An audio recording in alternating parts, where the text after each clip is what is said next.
And we now have two plenary speakers that will talk for you guys for the next like 1.5. And we already waiting for 3 minutes, so I think we should start on time. So first of all, it is my great pleasure to introduce my friend and fellow colleague, Gustavo Wiederhecker. So Gustavo is associate professor at University of Campinas. He did his undergrad and bachelor and actually PhD degree there at Unicamp.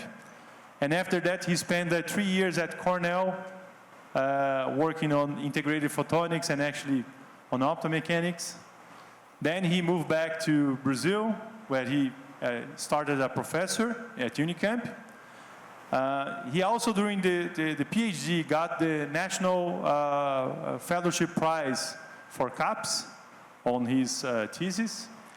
And now he's also the coordinator of the Quantum Initiative from FAPESP. So I hope that we'll hear a little bit about that also at the end of his talk, okay? And he will explain for us about the integrated photonics for light-matter interaction and the second quantum revolution, okay? Floor is yours, Gustavo. Thank you. Thanks, Thiago. This is probably the first time I can feel really safe to give a talk, because if something happens to me, I know Thiago can jump in right away and continue right where I stopped, as pretty much everything I'm going to show you today have been done in collaboration with him. So thanks for the introduction, Thiago. So let's jump into it. I started with these two artistic visions made by enthusiastic students on the kind of platforms that we've been working at my research group at Unicamp. And as the title says, it relies on making photonics on chips and exploring these chips to enable functionalities that are otherwise hard or challenging to perform in free space optics. So I'll be divided, the results that I'll be discussing is going to dive into different types of nonlinearities that enable these functionalities that I've been describing, and they are represented in these two pictures that will become clear later in the talk. So just to recall, we all probably are sitting in this room because of the revolution on optical communications that started off in the late 70s and span until today. And last year, Corning Corporation, for example, was celebrating their production of 1 billion kilometers of fiber optics. Right now, the count is that the world has produced about 5 billion kilometers of fiber optics that have been deployed. So this is really astronomical scale. We can go across the galaxy or go across the solar system with this kind of length. And this puts sort of the reference and the motivation for why integrated photonics has become such a thriving field. So just to quote a figure here, there are 400 million kilometers of fibers being produced every year. This means that the revolution didn't stop. We keep pushing the fibers to deploy high bandwidth communication systems. And probably the only wire that you can compare fiber optics to is pasta. Okay, so if you take the spaghetti number 5 specs and look at the statistics of wheat consumption in Italy, you can map out into a given length, assuming a specific density for spaghetti, and that's about 2.8 billion kilometers of spaghetti consumed every year. So that's probably the only wire that beats fiber optics. But one of the reasons why those fibers keep being deployed is not just because of long-haul communication, but also because recently there's been this enormous demand from users asking really important soul-mating questions, right, online, and that requires really a massive infrastructure to address. It's a bit depressing that this is probably the drive for this, but we gotta recognize that part of it is just not very important. But anyway, the systems are being deployed and they demand a lot on the microphotonic side and also on the fiber side, and probably that's the drive for the growth in fiber that we are seeing. And this is an area where you need cheap, systems, but also very scalable. And the perspective is that this will keep growing on one side, because if you look at how much it takes in terms of carbon emission to train a LLM or a machine learning model that we use every day, and you compare that to other typical demands we have in our daily lives, you see that training one deep learning module such as ChatGPT 3 or 4 requires more energy than a single American human being takes throughout his whole year. So that's the amount of energy we're spending. So any save in this energy process by deploying integrated photonics as a part of the machine learning process and the communication process might contribute to reduce the footprint, the carbon footprint of these technologies. On the other side, you need expensive and very specialized products, and this is where quantum technologies kick in. You want to rely on the same platforms that you use to build these cheap and scalable devices, but now you have really tight specifications that you need to meet to have a performance that is compatible to preserving and manipulating quantum states. So there are several examples out there, and it's really amazing the specs that you can find driven by this field. So lasers with ultra narrow line width, optical filters that suppress spurious light at the 100 dB level, and other things. So this is the other side of the story that benefits from this mature field. And this mature field, of course, started with silicon as a choice for doing integrated photonics. And if you count nowadays, just the platform that we built in, right? Silicon, you can count transistors priced nowadays at the $nano unit, right? So therefore, you're sure that you're dealing with a very mature, very robust industry. So that's why you chose silicon to build on top of when doing photonics. And this was envisioned by Rick Soraf back in the early 90s.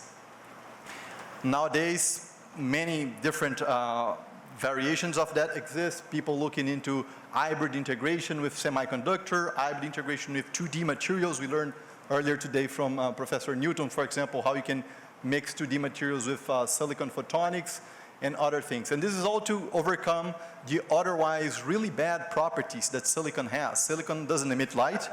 Silicon doesn't have electro-optic effect to modulate light. And if you put too much power, it's going to have 2 photon absorption. So you need to be clever about how you handle silicon to really extract the most out of it. And the particular field that we rely on here is nonlinear optics, right? All those things we're building is through nonlinear optics. So we need to compare what kind of optical intensities this platform brings in. So I'm comparing here a standard integrated photonics waveguide, which has a core dimension where light is trapped of roughly a micron or so. And it does so by deploying very large refractive index contrast between the core and the cladding. If you compare that with standard fiber, which has relatively large cores, about 10 microns, and refractive index that are much less, you can find a balance on which characteristics are better in one platform than in the other. For transmission in long haul, certainly fiber optics. For processing light in the tight scale, certainly integrated photonics.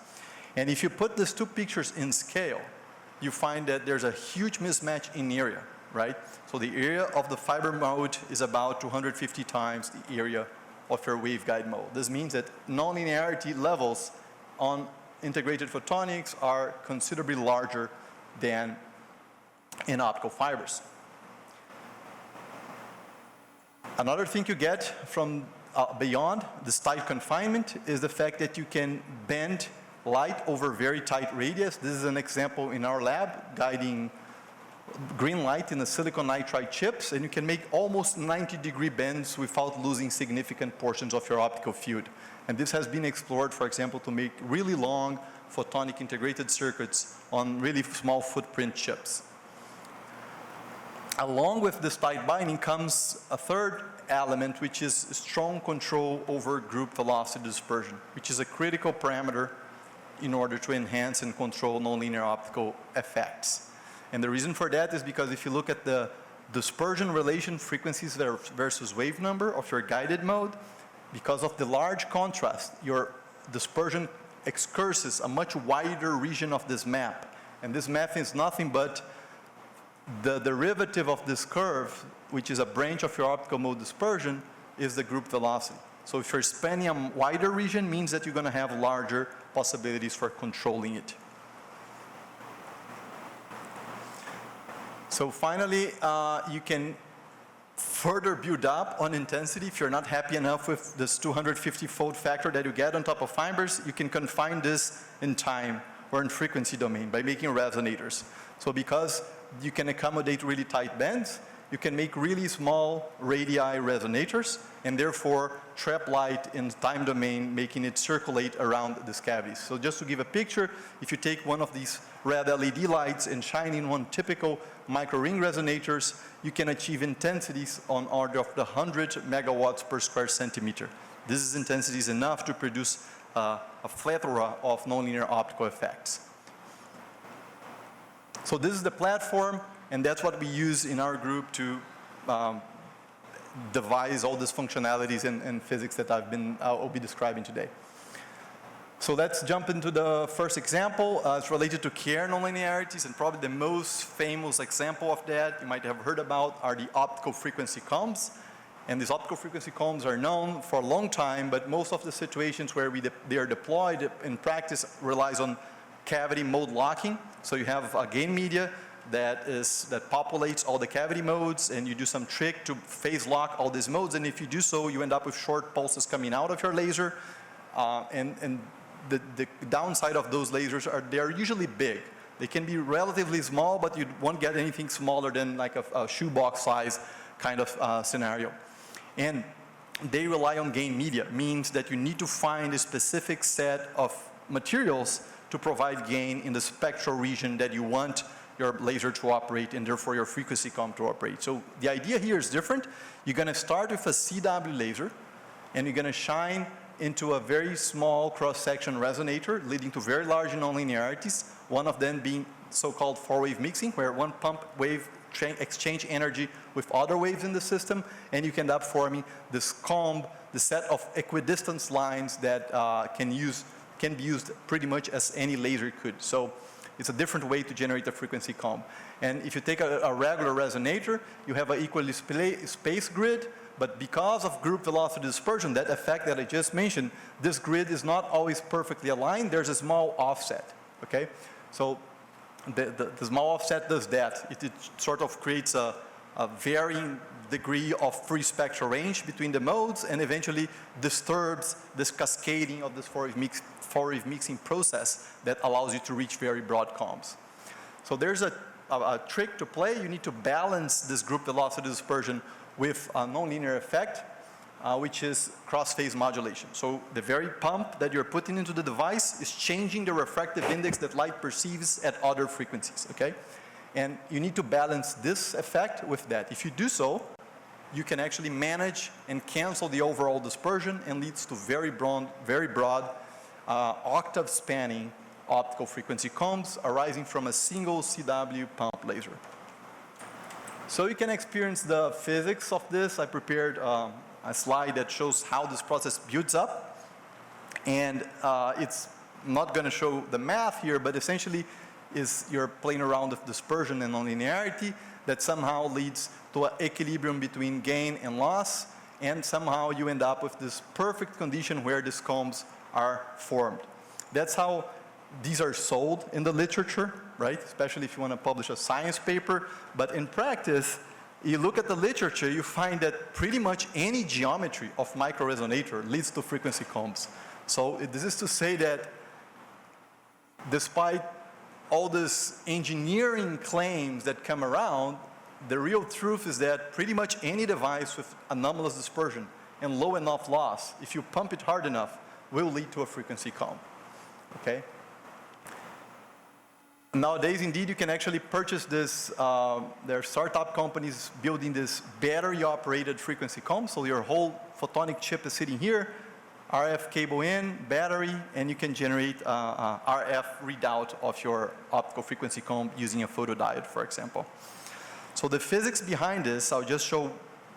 This is the only equation in my whole presentation. I'm not going to go through it, but I'm going to show you what it does when you simulate what happens with a resonator that you're pumping with a given CW laser, and I'm going to animate the set of plots, which are in the top, the amplitude of the field as a function of the phase, which is equivalent of a time, one round trip around of your resonator.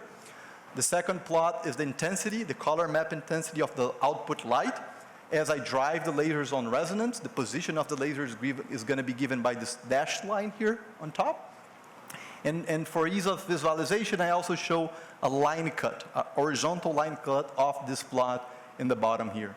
And here's the overall dispersion, just to recall us that ultimately the spread of your comb will be limited by how big is your group velocity dispersion. So if I start on, you start with a single laser,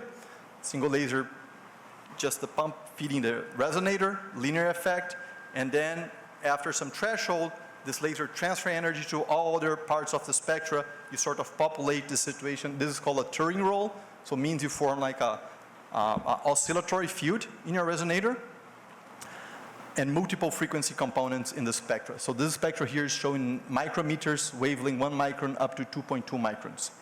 If you keep going further, you reach this very nonlinear, chaotic regime, not very useful because the phase coherence of your lines are lost, but you could find some random number generation applications for it, if you will, but it's very chaotic, and there seems to be little hope, but if you keep going further with your laser detuning, you find the situations where in time domain, you start forming pulses inside your resonator. These are called soliton molecules. These are binded pulses propagating through your cavity. And there's a sweet spot if you go to the very last point of this laser frequency detuning where you can find just a single pulse going around your resonator. This is a single soliton regime, very coherent in the time domain and spectral domain, and can be used as a source, for instance, for telecom applications. Indeed, if you look in the literature, this is a recent paper from Escape Photonics and Columbia University where they use this system to feed those AI training models with a very cheap broadband coherent telecom source spanning the whole S, C, and L band. We did a lot of that in our group in different geometries, different platforms, but then brings the question, what if I don't want this? I tell you, any student doing this in the lab, the first thing you see when you put a pump laser in a resonator is this frequency combs. So it's actually very hard to get rid of them.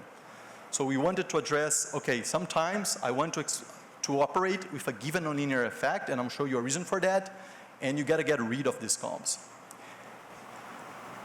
The reason you can't get rid is because all this 4-wave mixing process, non-degenerate, degenerate, are competing among themselves. So you populate the whole spectrum. It can be useful, but it can also be interpreted as a mess.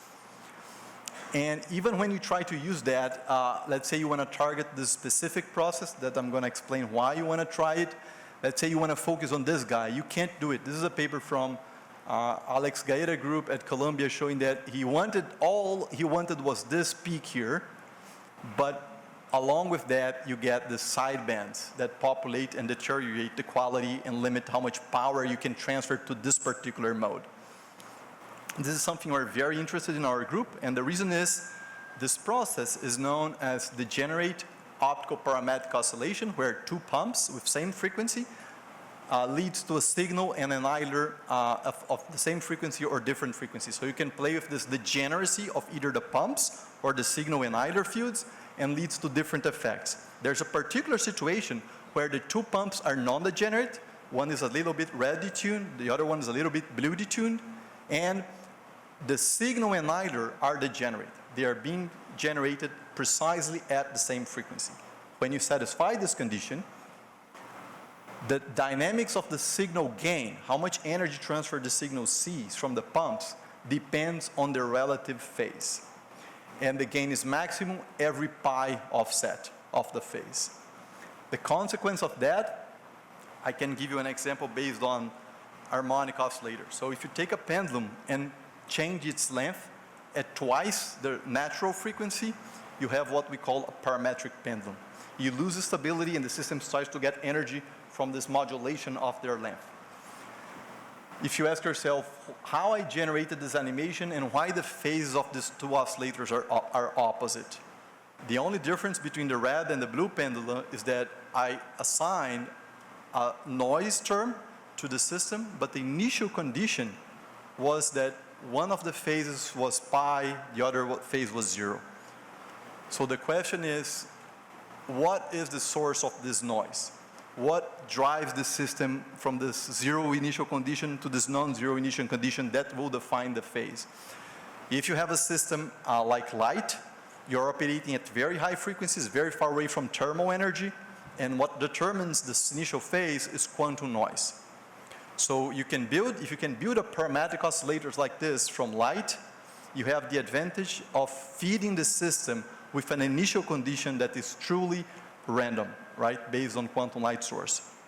And if you look at how this evolves in the phase space or Glauber space, if you like, quadrature, real part, imaginary part of your optical field, what happens is that below threshold, before you have enough energy to oscillate, you can get a squeezed light field. Squeezing is important if you're doing, for example, quantum sensing, where you want to operate below the shot noise limit of light. You can use this kind of trick.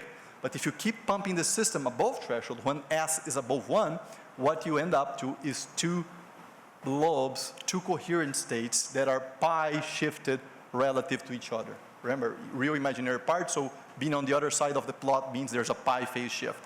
So this is a way to generate two coherent states that are offset by pi. Why someone cares about this? Well, one way is you can use this to generate quantum random numbers. You can use this to emulate spins, phase up and down, or phase pi and 0 can mimic spin up and spin down. And you can use this to make what we call a coherent Ising machine, a system that you can use to emulate or to simulate intrinsic quantum system. And of course, squeeze states, if you want to do, for example, gravitational wave discovery, this is very useful. If you want to do quantum sensing below shot noise, this is also very useful.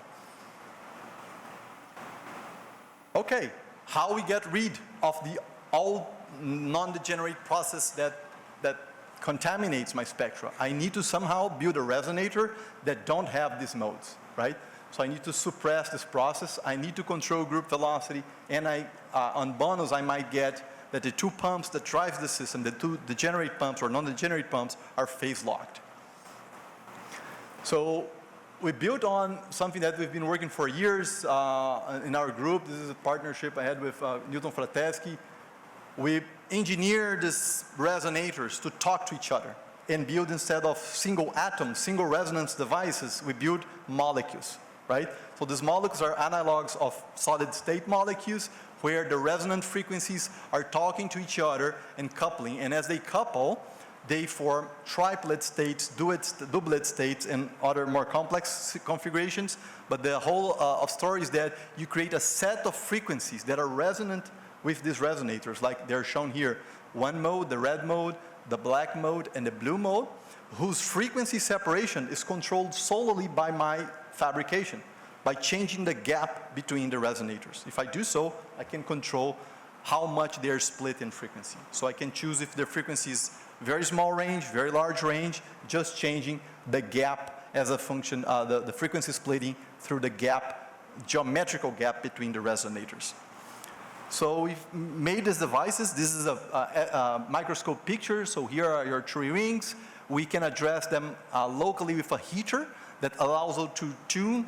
Let's say each atom is tuned independently with these heaters, and so I can address the precise position of the coupled modes. But the end of the story here is that now, instead of having an equidistance frequency set that's typical of resonators, I can create this triplet state. And only this triplet state is going to be frequency populated through the four-wave mixing process. So I can choose the two outermost resonances to be my pump resonances, and they're going to feed energy into the central mode that is separated about 10 gigahertz away from it. And I know there are no competing four-wave mixings around because the next set of triplets is sitting hundreds of gigahertz away from this system. So there's a little energy conservation to feed them with energy. So just to close this, let me show you how this looks in the lab. So I have these 3 modes. I build a setup where I have a laser. I can pulse my laser just to make sure that I can get periodic repetition of this process. I can also generate my 2 pumps out of a single laser. I just do frequency amplitude modulation of my laser, generate 2 sidebands. Instead of needing 2 independent lasers that would need to be phase locked, I can do this with a radio frequency amplitude modulator that's available from Tor Labs. And what we do is we take the carrier, which is the frequency of the laser, generate 1 sideband. I ignore the other sideband because it's not really resonant with my system, and I scan it. That's as simple as that. And as you scan, you find the situation where these 2 pumps will feed energy into the central mode, leading to the degenerate optical parametric oscillation process. This is how the data looks like. As you scan the lasers, you see your spectrum. This is optical intensity. This is the 2 lasers, the 2 pump lasers scanning, and here's your degenerate OPO process building up. Okay? So to wrap this up, we built this device that we can control dispersion to ensure that it has different efficiencies. We can go up to 10, 20 dB in change in extinction through this dispersion control, and this really sets a platform for generating this in genuine quantum random numbers that I just described to you. Okay, so that's all I had to say about care-related nonlinearities. And we can now jump into the other aspect of the talk I want to bring in, which is the interaction of light and mechanical waves. And just to fit, again, the quantum technology perspective here, all we did so far with care have been the basis, for example, for photonic qubits. To generate photonic qubits in photonic quantum computers, you use this squeezing effect and you use interferometers to perform quantum state operations. It's also very important in the context of trapped ions and neutral atoms, because you can use this as a coherent frequency converter between telecom region, where you can send your photons flying out, and the atoms themselves, or ions, that are operating in the visible region of the optical spectra. Okay? But some parts of this zoo of different devices are not covered by this energy conversion process. For example, the most popular quantum computer nowadays is a superconducting qubit quantum computer operating at 8, 10, 9 gigahertz or so. That's the frequency of your qubit. So now if you want to send this quantum computer to another quantum computer, let's say for a parallelization of the quantum state processing, you need to convert between microwave and light. How you do that? And that's where the light-sound interaction kicks in. So what you want is to connect perhaps one dilution refrigerator to the other without using a cooled microwave link, using just fiber optics. The picture is this. You have an optical resonator. This optical resonator feels the mechanics, maybe because the mirror of your cavity is changing with time and therefore changing the cavity frequency. And the mirror moving with time is what we call the mechanical degree of freedom. But this very motion of the mirror also affects the microwave resonator, because it also feels that the cavity mirrors, the cavity dielectrics are moving around. So the mechanical element is neat because it modulates light and modulates radio frequency pretty much the same way. And the figure of merit is whether you can swap this microwave field generated by the mechanics and optical field at a rate that I'm calling G here, larger than the rate that you're losing this photon. So that's the name of the game. You need to make the system low loss enough to ensure that your photon-phonon exchange rate is not being swamped by losses, okay? And this is an open problem, right? There's many groups working this across the world, and there is not yet a definite solution to this challenge, let's say, but a lot of people working on it, including ourselves. And there are many solutions to that. You can use for BPRO resonators, as I described. You can use photonic crystals. You can use whisper and gathering mode resonators. But the key thing is that not only they support light modes, but also mechanical modes. And these mechanical modes will talk to light and talk to the radio frequency domain. That's the idea. So essentially, we are doing radio frequency to optics frequency conversion.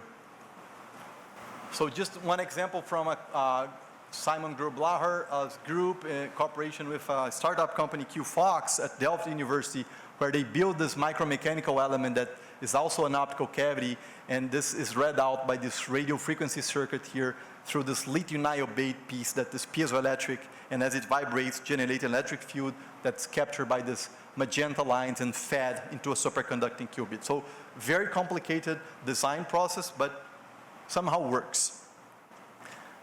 In our group, so this is work by Thiago Alegre in collaboration with Simon. They are also using this interaction to teleport a quantum state that's encoded in the optical field into the mechanical field. So there are many tricks you can play in this particular platforms. But they suffer from one thing, which is, you can see in the images here, they're suspended. So these are silicon pieces floating in air. So there's no way for heat to be dissipated. So the challenge here is, as you increase the optical power, light is absorbed, and eventually you quench the quantum state that's encoded in the radio frequency domain because the temperature got too high. So can we devise something that overcomes that? And we've been going in that direction by looking into a process known as stimulated Brillouin scattering, which is the generation of phonons, or the communication between phonons and light and mechanical waves. And it works like this. You start with a pump, it interacts with thermal phonons. This thermal phonons scatter light. It's a Bragg scattering process. The phonons are traveling with a given velocity, modulating the refractive index, so they act as gratings, propagating the material, and gratings scatter light. But because these are moving gratings, they shift light in frequency as well. And they shift by the mechanical frequency, or the frequency of the acoustic wave. And what you see in the optical spectra is that you have a pump, and now not only the single frequency, but sidebands. And the sidebands are witnesses of this interaction with the mechanical waves.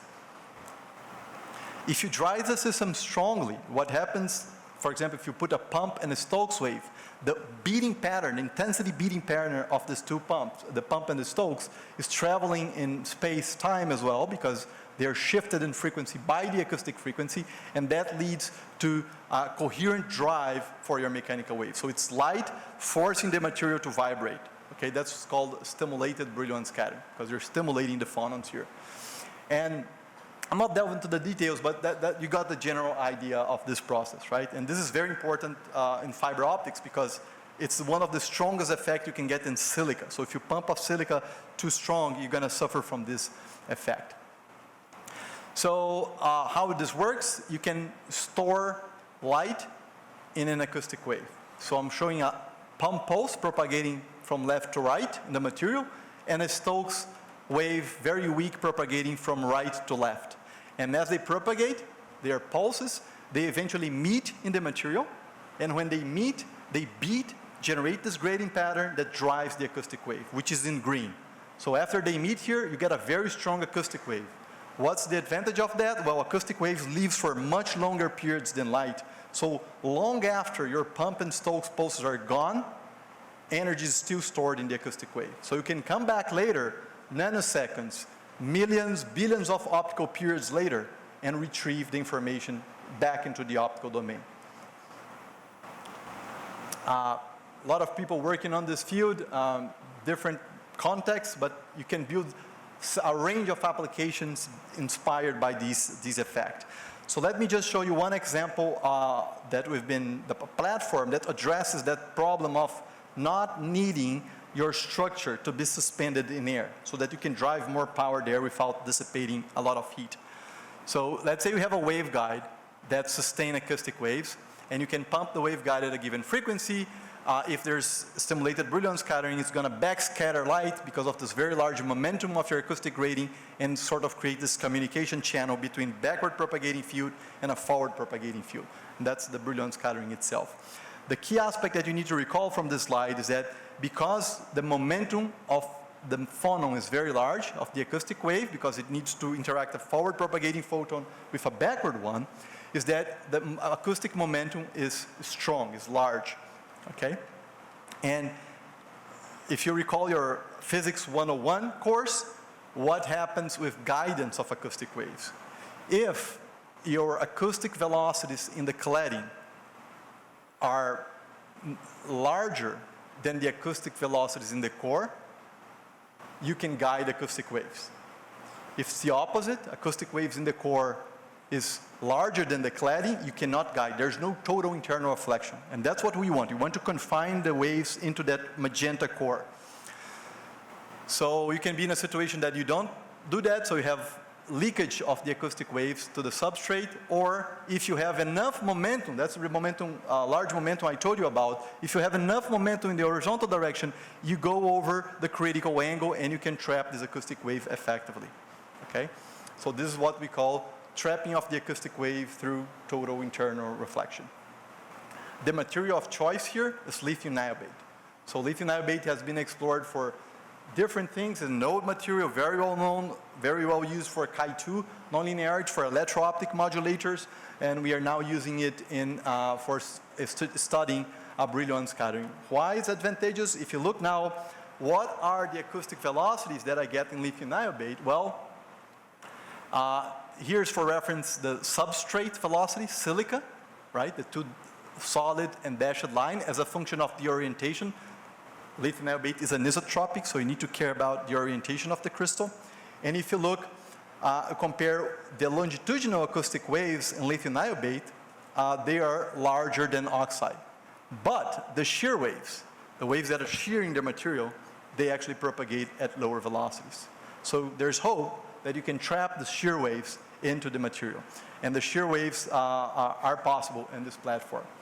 So also you need to work out how much their refractive index change is induced by the acoustic waves. That's called the photoelastic coefficient, also anisotropic, so you need to think about how you orient your crystal to get this right. And what we did is we put an overall plot, and all I want you to capture from this table is that if you look at this column, which measures the gain, essentially how much energy you can transfer between your optic and acoustic for a given power, lithium niobate is side by side with silicon, which is one of the largest gain materials demonstrated so far. So this, despite being a relatively new platform for integrated photonics, it has great promise for this kind of interaction. What you get in the end, very simple. Pump in one direction, probe in another direction, acoustic wave transfer energies between pump and probe. How efficiently? Depends on the gain. What that gain means. Gain times pump power gives you how much your signal grows as it propagates over a given length in the waveguide. That's all about it. Here's a SEM picture of the device. We built different orientations of your lithium niobate waveguide to account for this anisotropy of lithium niobate. And we found that first, there's, to our surprise, that the largest gain occurs when you put your pump and probe at orthogonal polarization states. Right? This was not expected, but turns out to be the case. So the gain peak that we see around 7 gigahertz, 7 gigahertz is the frequency of your acoustic waves, is very large for cross-polarized Brillouin interaction. And we did a map for different devices. We figured out how the frequency changes with angle and etc. We can map the gain, and we find that, we get very large gains. This is what's important here, about 80 per meter per watt. Okay, so for every watt of power, I get a coefficient of 80 per meter. So for 1 meter, it's exponential of the 80 for 1 meter of waveguides. This is huge, okay? So you can do that with a millimeter long waveguide just because of this very large gain. We get predictions that match what we expect, so very good. I'm going to go quickly here, but the key message in this slide is just that, well, the gain arises from the interaction between the X component of your pump and the Y component of your probe. So this is again the cross-polarized Brillouin gain, okay? And why you care about that? Well, this was the first demonstration of a dynamic polarization controller. So you can actually use this process to transfer energy between two polarization states. And this is something that otherwise would require very sophisticated microfabrication to be implemented, and this is implemented anywhere you want on your chip. Let's say you have a given position in the chip, you say I want there to couple vertical to horizontal polarization, you shine a pump pulse, and that pump pulse will be localized at a given point in your sample and promote this energy transfer. Okay. That's the idea, right? So your polarization of your probe evolves along the propagation direction and is steered toward the direction that you want. Okay, so this brings me to my closing. So why this is very interested and has been really explored in the context of quantum technologies. One idea is, for example, to build ultra-high purity lasers out of this system. So brilliant gain, the gain bandwidth is given by the lifetime of your acoustic wave. So it's a gain bandwidth that is extremely narrow. If you build a resonator whose free spectral range is given by the frequency of their mechanical wave, you can actually use a pump to transfer energy to this mode, and you get lasing of this mode transferred by this very narrow gain. And this very narrow gain will lead to a very strong narrowing of your laser line width. So records have been beaten, sub-hertz lasers have been demonstrated using this gain process, okay? So this is one of the forthcomes that we are looking forward. Another one is, again, the fact that you can convert polarization. This is a paper that just came out on Nature Photonics showing that, well, if you can do this cross-polarized gain, you can actually solve one of the big problems in the brilliant lasers, is that you send a pump and the pulse and the signal, and not all energy is transferred between pump and signal. So at the laser output, you have a lot of pump power right close, a gigahertz away from your signal frequency. How you get rid of it? You need a very selective filter to do so. If now you can do that using cross-polarized signals and pump, you can just add a polarizer in the laser output and get completely rid of your residual pump energy. So this has been really important for a cross-polarized brilliant scattering. And just to make a final note that these two effects that are described seem really far away, right? Other than they convert frequencies of light. There have been people pushing these two fields to sort of really walk side by side. So this work shows that you can form an optical frequency comb through that process that I described being pumped by a brilliant laser in a single resonator system. And they show that this is far more stable. The operation of the comb and the coherence properties of this comb are far more stable when you do so being pumped by a brilliant laser. So this is sort of a convergence between these two fields of research. Okay, so what you should take home? Well, first, care fact can lead to very complex interactions between frequencies propagating in your compact, tiny photonic structures. But they can be controlled. And one very effective way to do so is using this combination of resonators, so-called photonic molecules. They lead to many things, one of them being, in our case, being able to generate this very important parametric process, DOPO, using two pumps that are generated by an electro-optic modulator, so very coherent. In the case of the brilliant, this was record high gain that we demonstrated in lithium niobate. It's an anchored waveguide, so it solves that problem of shining energy into a system that doesn't have a channel to dissipate heat. So this is the next step in this field, is really try to build now resonators, acoustic resonators in this waveguide, and perhaps achieve the same frequency conversion efficiencies that have been demonstrated in the suspended structures. You can, as a bonus, working with anisotropic materials, get dynamic polarization control, as I described. And also, you can, because this is a Chi2 material, non-central symmetric material, it also has piezoelectricity. So you could use that to directly interface this phenomena with the radio frequency domain. Okay, so before I close, just make sure I thank everyone involved in this. This is our big group in Campinas. A lot of people working together, very productive, very nice. These particular works that I described were done in partnership with Thiago Alegre here, Marco Lonchar at Harvard University, Natalia Tomasi, which was a former postdoc in my group, now a professor at University of São Paulo. And I'd like to advertise as well the talks. In the morning, Newton talked about, I think, of hybrid integration with 2D materials. There will be other talks later today and throughout the week, so I invite you to catch up. And just before I finish, I'd like to advertise this. So Thiago pointed, I've been running currently serving as a coordinator for the FAPESP Quantum Initiative. There had been 2 proposals that deadline is gone, no chances for you, but there's one open. Deadline is October 14th. We're gonna fund 5 3 million reais project. FAPESP is gonna put 3 million reais, and FAPERJ, Rio de Janeiro, is gonna put 3 million reais. So as a joint project, each project is a 6 million reais project. So I invite you to call immediately your Rio de Janeiro collaborator and say, look, we need to meet this deadline. It's in about 2 weeks, 3 weeks. So I invite you over to have a look on FAPESP website and make sure you don't miss this opportunity if you think you apply for it. Okay, that's it. Thank you very much for your attention.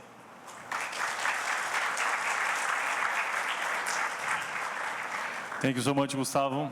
So we have time for a couple questions. Is anyone?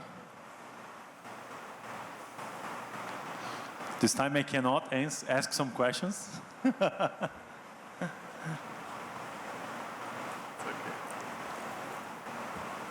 Don't be shy. Gustavo is very nice. He will not bite you. I'll be around, so you can talk to me later. Okay. Okay. If we don't have any questions, let's thank Gustavo again, and let's move to the next talk. Chegou no...